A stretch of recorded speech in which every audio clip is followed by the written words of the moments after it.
City are thrashing. It's City a are wild thrashing shot. them. I think City will beat them just Haaland because. might bag a hat trick. All the haters as well, saying that Saka has to do in the Champions League before he's considered world class. Dance now. Oh, you can see working, got the corporate attire on, doing what corporate guys do. Wake up, Starbucks, TFL, quarter zip chat, briefcase, hit the city. Some do snooze, we don't do the snooze. What do you do? I just work, man. I just work. I work from home, innit? So I'm blessed. Finance lads. But hey, this guy's turned into a Canary Wharf corporate black. That's all I'm saying. That's why he's got a quarter zip today. That's why he's got a quarter zip today. I try you don't know. You know swag fam. I'm a CB. Hey, but it's funny because this is actually the combination I think has been here the least. As in, yeah. Because if I'm not mistaken, you flew, came back, I flew, and then it's been a myth, bro. But we're here now, innit? Yeah, man. Good to be back. How long has it been? Bro, I'll be honest with you, bro. I think it's been like almost 2 months since we've been in the studio together. Obviously, we've done a lot of wrap-ups and stuff like that, but it's not been the same, you know? I've been with my boy. My boy's been flying. Bro, I've been on two trips. I've been on 2 trips since our last recording, man. Bro, you see some guys just flying around the world. Oh, don't do that. Toasting this, Don't toasting do that. Me, I'm just a cool guy. I'm just a chill guy. I've been working hard. I've been hustling. I've been trying to bring money to this podcast. You know, whilst other guys, Nathan is going to America. Nathan is going to South Africa. Nino's going to Portugal. I know these man. See, Jude, this evolution he's on. Because before, people are seeing Jude like box to box kind of midfielder. But now, since last season, I wouldn't even call it a cam. What are you saying? Second striker thing? Bro, right? I'll say like in the second half, I'll say more second striker. He's moving. Plus, he's got a good eye for goal, creative baller. But my thing is, do they keep this up? Jude's playing high up the field, or do you think soon he'll revert back, or just him now? I think it's a mix. I feel like under the right coaching, Jude can do whatever he wants to do with it. But I just feel like right now, where the run of form was a bit shaky, and Ancelotti genuinely just wasn't coaching them. It was kind of like, I'm just putting these players on the pitch, go get me a result. And then when they went on that little spell where they just weren't winning, I mean, to be fair, you could argue they're still on it even now. But like, I think the game against Atalanta, even though they had a weakened team, you could see the foundations of what they kind of wanted to do. And even with Mbappe coming off, I don't really think it made too much of a difference. It was just a case of just personnel moving about. Because I think Mbappe came off, Rodrigo came on, and then I think Jude went further forward at that point. So it just allowed for the balance to stay. So it was fine. But I just hope that from what I saw for the 35 minutes we saw of Killy, that he thinks, all right, cool, maybe I might just have to do the 19 because Vinny's back now, so it's long. The best player in the world, still the best player in the world, by the way. To be fair, I knew Madrid would win. Not because they've been playing, but I just thought, you know, Madrid needed to win. Atalanta really didn't. Atalanta had a big game against Milan on the weekend before, so it wasn't really a must win for them. Like, obviously, you're going to try and go out and perform, but obviously, with the intent was there for Madrid. And to be fair, that game probably should have ended in a draw. So sorry, I'll just chime in, yeah. But like, obviously, you've mentioned because they had a big game on the weekend and stuff like that, yeah. But I was surprised watching Atalanta in that first half because they didn't look like a team they didn't look like the Atalanta that I know, like front foot attacking on teams and stuff like that. It looked like Real Madrid were on top in that first half, and they could have scored more if they wanted to. Yeah, but that's obviously that's really based on how they both came into the game. Like I said, Madrid came into the game needed to win. The intent was there. If they dropped points that game, that would have been costly. And Atalanta is a weird one because they've been playing well this season, really well. But obviously, throughout the years of watching them, sometimes you just don't know what Atalanta you're gonna get. They've been more consistent this year, which is why they're top of the league. But you just don't know. Plus, sometimes they create a few chances, but they're not as clinical as you expect them to be. Like, I feel like, I mean, yes, Madrid could have scored quite a bit, but so could Atalanta. Like, Madrid defense was shaky, but Yeah, and at the end of the day, they could have won it. And I don't know how Ortega missed, but hey, that's a story for another day. Hey, listen, tucked in Mbappe, yeah, I think he's locked in still. Because boy, that goal, yeah, it was dumb, bro. Played it in. Finish. Do you know what it is, yeah? Do you know what it is that makes it for me? That goal, yeah. You see when a touch tells you what you need to do next with the ball, that's when you know you're 30, bro. The touch said, "Alright, cool, put this in the corner," and you know he done what he done in it. Touch on the Bro, strike. it was stupid, The fam. selection of the shot, bro. Bro, it was stupid. He said, "Yeah, cool. I'm just gonna hit through the ball, laces. Keeper's got no chance, like no side foot finishing, none of that, bro. Just straight drove like into the corner. It was great. It was unfortunate. It came off with an injury, but didn't really bother Madrid like that. Even though Atalanta brought it back with a pen. Who gave that away? Tchouaméni, innit? I think it was Tchouaméni. Hey, boy, I can't lie. If that guy's not gone in January, I know Ancelotti's got Perez They're on his not neck, really fam. feeling him, you know. Bro, it's really a mad thing, feeling fam. him. It's a mad thing. What a player, and I'm so happy to see that he's finally realizing his potential, because obviously he's had a rough pathway. Obviously going to Everton, Leipzig, didn't really work out for him at those clubs. Came back to Fulham, had a decent-ish season. Everyone remembers that penalty he missed that he had that sent. Did they end up going down that year? I don't know, but it was ridiculous. Yeah, that penalty was crazy. But I feel like the thing about Lookman now is he's finally maturing, he's finally reaching that peak, and I think it's clear to see that he's a late bloomer. And he's somebody that I think Premier League clubs should be looking at to take a chance on. But I can understand why some clubs wouldn't want to, because he's been in the Premier League twice, hasn't really worked out as well as people might have wanted it to. But I feel like he's entering them years, 27 years, where he's gonna be, this is gonna be the best version of himself. So I'd like to see someone make a move for him in January or September, or summer, whatever. I heard he's got a release clause, so that would be an interesting one to watch. We know a few clubs need wide-sided players. I would want him at Arsenal. See at the moment, Lookman, yeah. That guy, I've been watching him since like Charlton. That guy, if you go look at his Charlton highlights, what a talent. Both feet as well. Like, can strike the ball, can go past you. Like a top player. Obviously, the Everton move didn't really work out well for him. The Fulham, remember that chip pen? That didn't even work out well for him, but now he's found his feet. I think he said in an interview on CBS, it's the consistency through the last 2 years which has been helping him. Now he's been consistent, playing regularly. You know, he's got his own international thing going on. He's a Niger international, playing his regular for Atlanta, got his confidence. Bro, he's a top winger right now. Lookman's 26 or 27, one of them.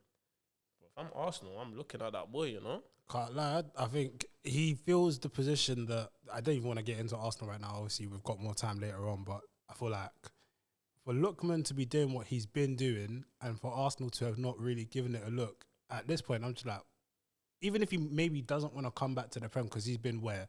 Leicester, Fulham, Everton, and none of those really like blossomed from the way it should have. Because let's face it, like Lookman's a baller. Like, even if you're not necessarily like in tune with all of his with all of his work he's been doing at Atalanta, you only have to look at a couple of games where he's been at Everton. Where I think his first goal for Everton was against Man City.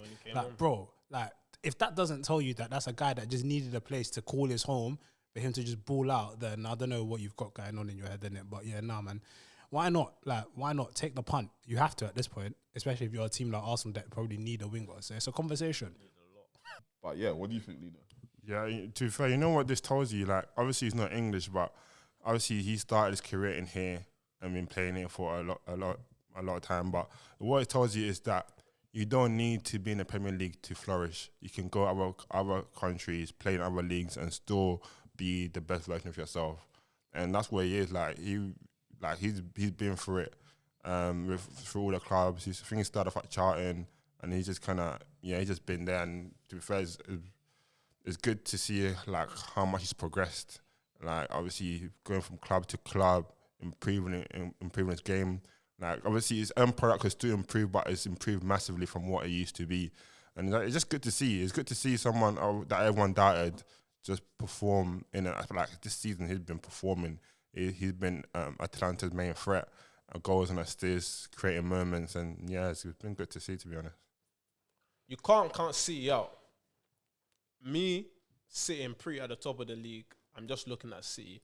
I'm not looking at Arsenal. I'm not looking at Chelsea. I'm just looking at City. Ideally, I hate Man United, so I want Man United to lose. But if City can get a job, if United can do a job for me this weekend, I'll love it. But it's probably like a 6-0 City win anyways. Damn, man said that. Bro, City are smoking United, bro. That you know what, yeah? Do you know They're smoking United. I hear it, innit? I slightly hear it. City are still dangerous because they can just go in the league 23 games unbeaten. They have that in them. So I don't know what's going on. Actually, maybe I do know. The Ballon d'Or winner Rodri is out, my Ballon d'Or winner, and they've not looked the same. I've said this even before Rodri went out. They were not this bad, and they were at least winning games. Now he's been out. They've been shocking. But KDB back to full fitness. So it's going to drag that team up with Haaland. But all I can point out is Rodri's absence. For me, at the start of last season, Kyle Walker fell off. At the start of last season, I say he fell off. Like, he's not the same right back that he used to be. And defensively, Rico Lewis is not your guy. Like, he's a small boy.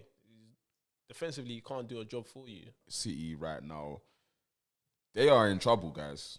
They are in trouble. Like, the thing about City is, Yems mentioned it. Yes, they can go on one of these stupid runs, so you can never count out City. But I don't think Pep has ever, apart from like the Barca slump that he suffered years ago, I don't think Pep has really been in this situation. I don't know if he knows how to navigate out of it, because I said a few months ago, Pep looks like a different man. He looks like he's lost his head. It looks like this is the tail end of his City career. Pep, like, no Rodri, and they look like a completely different team. Like, that's literally what it is for me. But yeah, man. As for top 8 and Champions League, I don't think they're gonna get it. They're probably gonna have to go through the playoff rounds. And if they're lucky, they got PSG away. And then I think right now City are borderline. They got PSG away, who PSG also need to win because they're behind them. And then they got Club Brugge at home. If they lose to City, it could be tough. So yeah, that PSG game is gonna be huge because obviously PSG have been in a slump as well. Oh, they've been woeful in the Champions League. Like, both of them teams need that win. Yeah, need that win. Yeah, man, it's gonna be an interesting one to watch. But yeah, what do you feel? Like, I just think. What do you think about it from like a Juve point of view? Like, well, to be fair, I was surprised that Juve got 2 goals. They struggle to score goals. To be honest, so I mean, Juve was always gonna pose a threat. You know, they got Constance-Sal, Miodas, Vlahovic at top. They're always capable of posing a threat. But in terms of keeping, I thought City will create. I mean, City did create, but I thought City create more than they would. Obviously, Mota came up with a game plan. Sit back, let City have the ball, play in front of them, and then counter when you can. And then obviously bringing on Timothy Weah in the second half for a bit of pace. Obviously that caused. Obviously that's what caused the winning goal. Yeah, I'm not entirely surprised. I mean, I'm surprised. I thought it would be a close game, but to be fair, it was relatively comfortable in a way for Juve. Like, City posed threat, but it wasn't really. Yeah, it wasn't really a full on. Like, Juve was relatively comfortable. Like, obviously got a lot of blocks, defended really well as they usually do. But yeah, for City, yeah, I don't know what's going on. I just think, you know what? I think they're going through what we did. I think they just got tired legs. You got Gundogan in midfield with who? Bernardo Silva. They just got tired legs. It's like when Fabinho and Henderson they just run out of legs. A lot of mileage. They've been playing for so many years. And then you got Kyle Walker, Rico Lewis, who's lightweight. Yeah, everyone was talking about, wait for Ruben Diaz to come up. To be fair, Ruben Diaz had a great performance, but he's had a couple of decent performances, but it just hasn't really been enough.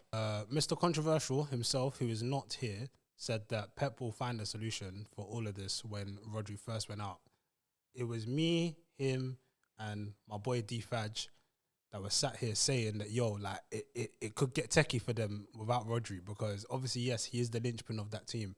And I do think Pep's recruitment, or Man City's recruitment, shall I say, this summer was a little bit naive in the sense of, you've got players aging. This is a topic we mentioned before. You've got players aging, like, you know, the recruitments, when you look at the bench, it's starting to look like they don't have the top quality that we're used to seeing from them. And I know you're going to say something, so I'm waiting. But it's just a thing where it's like, bro, like, I think for what it's worth, Pep can probably turn it around. He probably will turn it around. I won't be shocked. But in terms of the league, I don't know, man. Is it too little, too late? We'll see. But as for Europe, it was they needed a result yesterday. Too little, too late. For Europe, they needed a result. They can still get out, but it'll be through playoffs. They're not making top 8. They can't make top 8 now. So it was a good performance, man. Everyone saw my rant this week. Still, like I said, it's on us. Like, we just have to go out and do what we can do in it, and win our games and try and bring something home this year. That's literally all we can do. All the haters saying that we can't score from open play, you're gonna have to hold that one still. All the haters as well saying that Saka has to do in the Champions League before he's considered world class. Dance now. All the haters, the pundits, they're quick to say Cole Palmer is world class. All of these guys quick to say Cole Palmer this, Cole Palmer that. I have a question. Why isn't Bukayo Saka world class? Answer my question.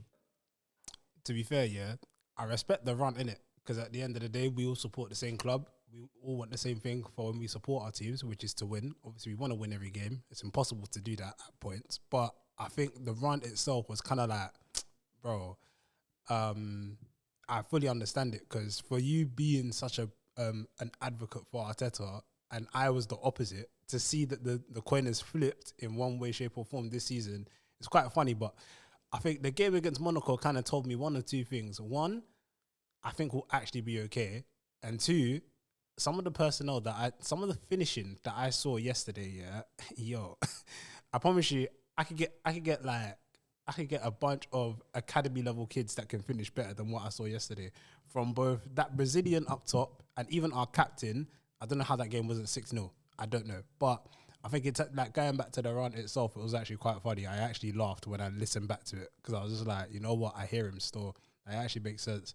But I think maybe the man them heard you, maybe Bukayo heard you, said, yo, you know what, like, bro, like, I can't be having the guys feeling like this. So let me just do something. And he did. He should have got a hat-trick yesterday, but, you know.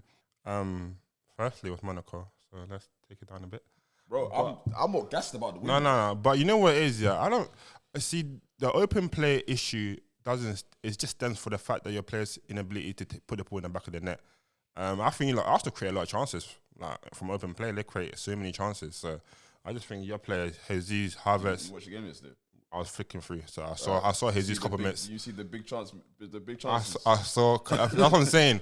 I saw Jesus miss couple chances. I was like, brother. That's what I'm saying. It's always been that. Arsenal will always create chances, no matter who's on the pitch. They always create chances. It's just the problem is you lot can't put it back in the net, and you lot will always have the same issues until you lot rectify that situation. I just love it. See, these Arsenal fans, they make me happy. Arsenal and United fans, when they suffer, I'm happy. That rant FG went on the other day, I was in the cool, smiling ear to ear, seeing FG miserable. It was making my day. Mind you, this is after a 1-1 draw against a decent Fulham outfit. It was after a 1-1 draw. We didn't lose the game. Look how these Arsenal boys are I'm talking. telling you the truth, bro. Let me tell you something. You see, with Arsenal, I don't care about anything pre-Feb. I like when you are happy, because I like when your hopes are up. I don't want you guys to be losing games around this time, because you ain't got the cojones, as my friend Troy said. You're who? My friend Troy. You're who? Troy. Yes. Cool. Anyway. See, with Arsenal, come post-February, that's when you lot from Wenger days, post-February is when you lot crumble, when you crash out everything. So this 3-0 win is meaningless. Come February, March, April, you're going to have guys like Troops and them, man, go on their little tangents, go on their rants, and people just laughing on Twitter because it's funny. Arsenal have a major problem. Goals in open play.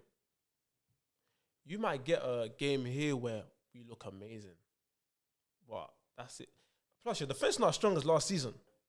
Arsenal going trophy. I don't know if you can say that. I don't know if you can say that. But if bills right if you, huh? That what? 2 2 bills Arsenal go Two trophyless. bills right now. 2 bills Arsenal go trophyless. Trophyless. Are you sure you want to do The that? season, Arsenal go trophy. Are you sure you want to do that? 2 bills right now. 2 bills. 2 bills.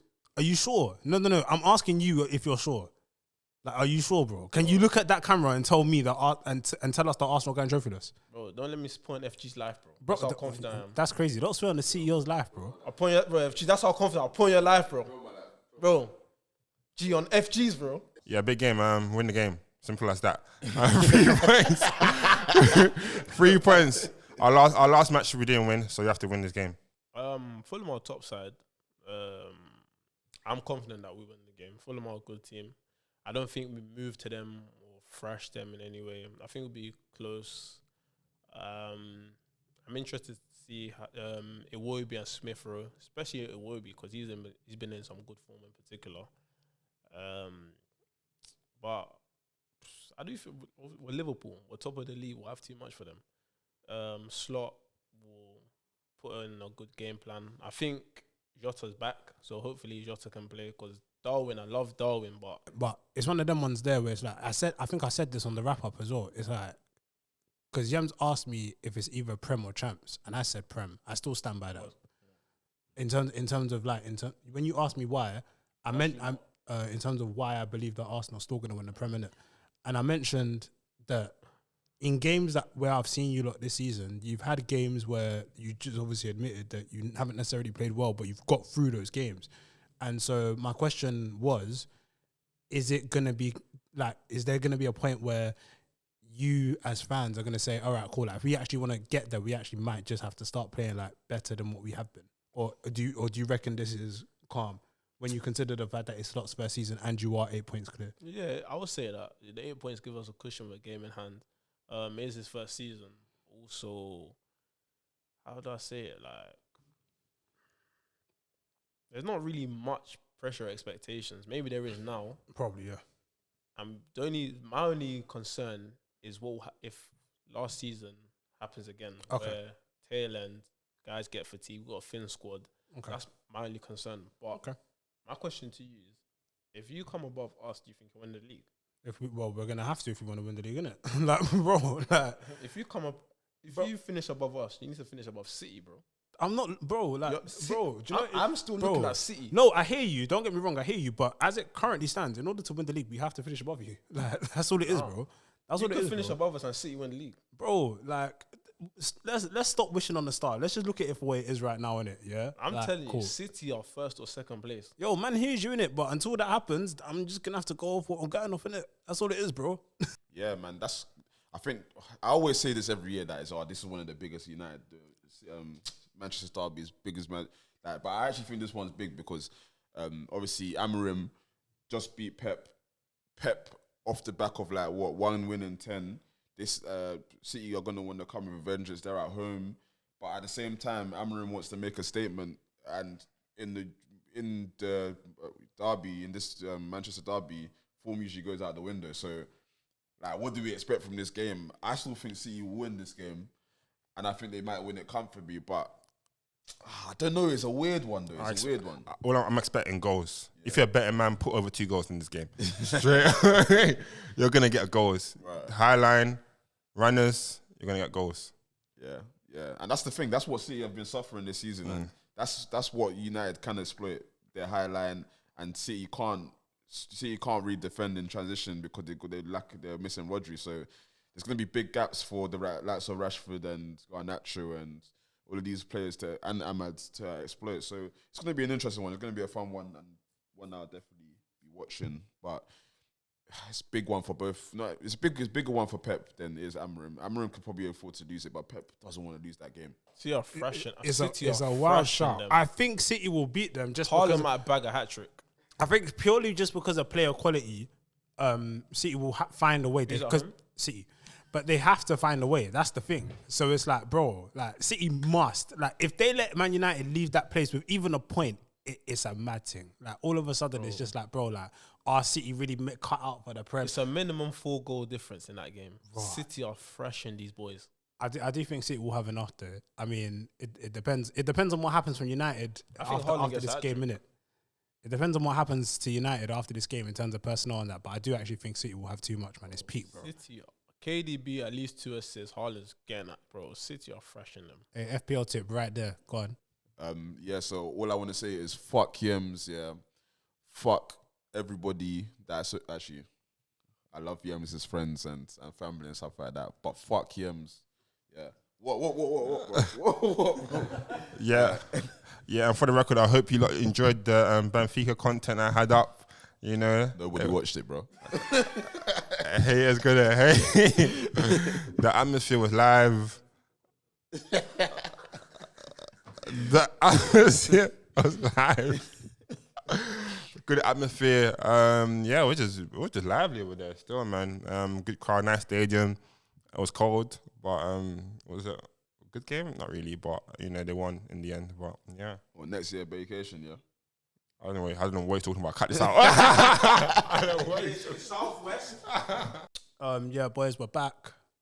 Sorry, ladies and gentlemen, we're back. You know, I know we've been missing for a sec, but I don't. Yeah, I know, but Maybe like when I say shh. and like sure.